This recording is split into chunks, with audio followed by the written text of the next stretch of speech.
My name is Erinlashay. If you're new here, if you've already been here, welcome back. I missed you. In today's video, we are going to be filming my end of the year book tag. 2024 is coming to an end and 2025 is coming up like really fast. So I thought it was time that I do my end of the year book tag and tell you all about what happened with me in books this year. I have a list of questions that I'm going to be asking myself that I found online, watched a couple YouTube videos up and picked some questions up. I'm going to be asking those questions and just to get y'all a little familiar with how my year in books went. I have my questions right here on my phone, the books right here if I need to pick them up and pull them up. The most books that y'all can see are mostly the books that I read this year, and the books that I read last year are down below. The first question, and we starting off with a banger: what was the most disappointing book of this year? I have some other books that I think disappointed me, but nothing disappointed me more than The Serpent of the Wings of the Night. This book is so freaking hyped on TikTok. Before I even started reading, I heard of this book and I was just like, wow, like why is this book so hyped? I had to read it. And I finally got into fantasy, which took forever for me to get to, and this was like the second or third fantasy book I started reading after Powerless, and this just did not hit. Like, people talk so much about the banter and I'm just like, I don't see what y'all are seeing. I felt like we were just in a book where they were telling you a bunch of stuff and we weren't seeing anything, and this like banter that everyone talks about, I just didn't get it at all. This book was definitely one of my most disappointing books of this year. The next question is a book that surprised me this year. Let me look. I've settled on Vicious by LJ Shin to be the book that surprised me the most this year, because I didn't think that this book would be a 5-star book. I thought it would be like a solid 3 maybe, because the concept of this book I thought would be very simple, and I just felt like it would be a book that I read before, but I felt like the characters really changed my entire mindset on that, and this book definitely surprised me on being a 5-star. I really enjoyed this book. I really enjoyed the characters and the storyline and the way it went and the groveling. Very much enjoyed that. The next question was my favorite book couple, and obviously it's Kai and Peyton. They were the best couple I read all year. The banter they had together, they're not even together yet, and I'm just sitting here like, they the ones. I can never ever trade up on this couple because they worked so hard. They want each other so bad. They do so much for each other. They are just like the prime example of what's actually showing how much you want somebody and how much you love someone. They are the example of that. The next question was obviously my favorite MMC, and obviously it's a tie between Kingfisher and Kai because they both eat down. Like, they both just like they just both just I cannot stop thinking about Kingfisher, but I know I'll never forget Kai answer. Like, I always talk about Kai, but then Kingfisher's always in the back of my mind, so I'm just like, I can't talk about Kingfisher all the time because he just the stuff he be saying, it's just like he really be chewing him up. But like Kai, he's a little, I can talk about him all the time. A lot of people get it, but do y'all understand who this man is? I can't decide because they both are just really held close in my heart. If y'all are wondering where my Powerless books are, I promise they're literally right behind me. This is like where I keep my favorites in my window. The next question was similar to the last one, my favorite FMC, which is my favorite main character, favorite female main character, and I actually picked Lara, but she also goes by Scarlet in The Blood We Crave. This is a duet by Monty J, and I honestly cannot remember a lot about this book. I know that I rated like a 4 stars and it was a good book, but she was my favorite FMC of the year just because she was so standing on business about what she wanted, y'all. Like, she really liked that man. I'm not gonna lie. Like, I was just like, girl, you are not playing. She literally stalked him. She stalked him, and that's not insane to me. I'm sorry, that's not insane.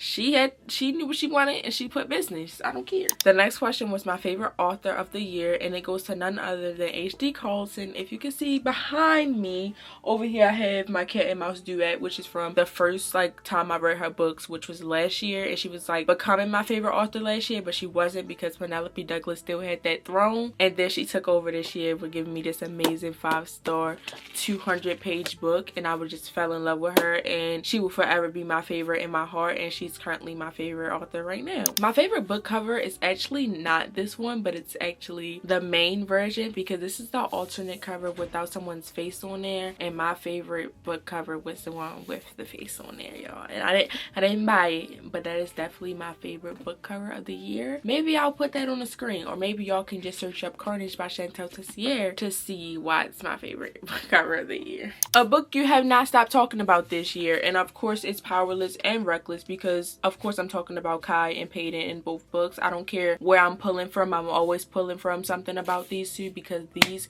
two are life-changing. I feel like I've said that enough, but you need to hear, and I'm going to say it again. I will never stop rooting for them, and I cannot wait for book 3 to come out. Oh my god, I cannot wait.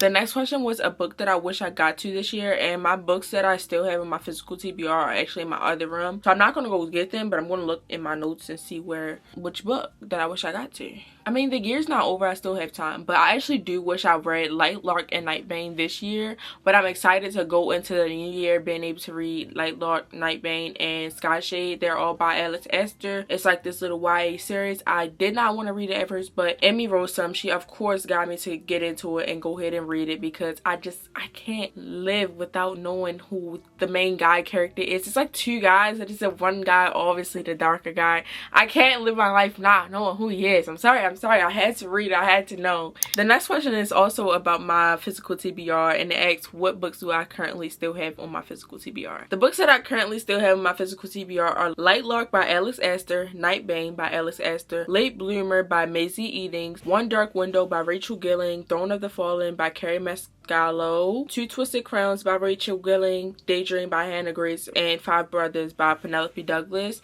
I actually am currently reading One Dark Window, but I'm also reading Harry Potter book 3, and Harry Potter book 3 is something I'm more focused on than One Dark Window, so that's kinda on my physical TBR still, but kinda not. This is the question that's gonna chew me up. Did I reach my reading goal of this year? My reading goal for this year was 25 books. Very, very low. Did I reach it? Not really, guys. I'm on like 21 books out of 25 because I had my DNFs on there and I decided to take them off because like I still didn't want to count them. I was like, they're just DNFs, I should just remove them. So I took them off, and now I'm at like 21 out of 25. So that means I had to read like 4 books in like what, a week and a half, because it's December the 20th, and I just don't think that'll be happening. I'm not gonna lie. I'm not really mad at it, but I know that next year I'm coming in with a freaking bang, y'all. I want my reading goal. Oh wait, I can't tell you guys yet, but just know that I'm not playing next year. My next question was, what's your reading goal for next year? And my reading goal for next year is going to be either 40 or 50 books, y'all. I need it. I need to be like, I read 50 books this year. I need to be like, I read 45, 40 books. I'm thinking either 40 or 50, and I'm probably going to hit with that mark and just go ahead and say I want to read 50 books in the year of 2025. The next question was, what was my most anticipated read of the year? And obviously it was Carnage by Chantal Tessier. I wanted to read this book since 2023, and coming into 2024 I didn't buy the book because I was like, I didn't feel like spending $20 on this big hefty book. And then eventually I did buy the book, and then it took me a while to read it, and I recently picked it up when I was on my Deep Creek trip, and it did not live up to the hype. I did not like this book. I actually ended up DNFing this book. What is the longest book you've read this year? I can tell you guys off the top of my mind, it's literally When the Moon Hatched by Sarah A. Parker. This book is hefty, y'all. Look at her. I even made a TikTok about how hefty she is, but I love her. She's beautiful. She's a queen. Everybody should read When the Moon Hatched. I'm not gonna lie. Read it, even if you're scared of like the info and like all the info dumping information. Just read it, because the story, the love story, the travel, the things you figure out about yourself and then about the characters as you read this book is amazing. And the ending of this book just scarred me for life. We only have 2 more questions left, and one of the last ones is, did you do a reread this year? And I actually did do a reread this year of one of my 5 stars from when I first started reading. Let me get Miss Girl out, y'all. This is my first ever 5-star read, I'm pretty sure, from like when I first started reading, which was in 2023, I want to say. I'm not really sure, because when I first started reading was in my 8th grade year, so it could be a lie because I did not graduate 8th grade in 2023. I don't know, my stuff is all over the place. Just know this is from when I first started reading American City in Lifetime by Monica Murphy. This was one of my first 5-star reads, and I reread it again, and it was a 5-star read. They always talk about the lollipop, but my young mind paid it no mind. Our last question is, what book made you cry this year? I'm going to leave Powerless and Reckless right here, but I think I did tear up on those books, I'm pretty sure. And I know that I teared up a little bit on both of these books at like the ending. It was just like bittersweet, and it's just like sad seeing some stuff that like Harry Potter had went through. And I'm like very emotional, and like I feel like I'm very connected with my emotions, but only when I'm alone. Like I can feel a lot of emotions, and I did feel them for Harry and just like in general, like the people in these books. So I did tear up on both of these books, Harry Potter and the Chamber of Secrets and Harry Potter and the Sorcerer's Stone. And I also teared up on Powerless and Reckless, y'all.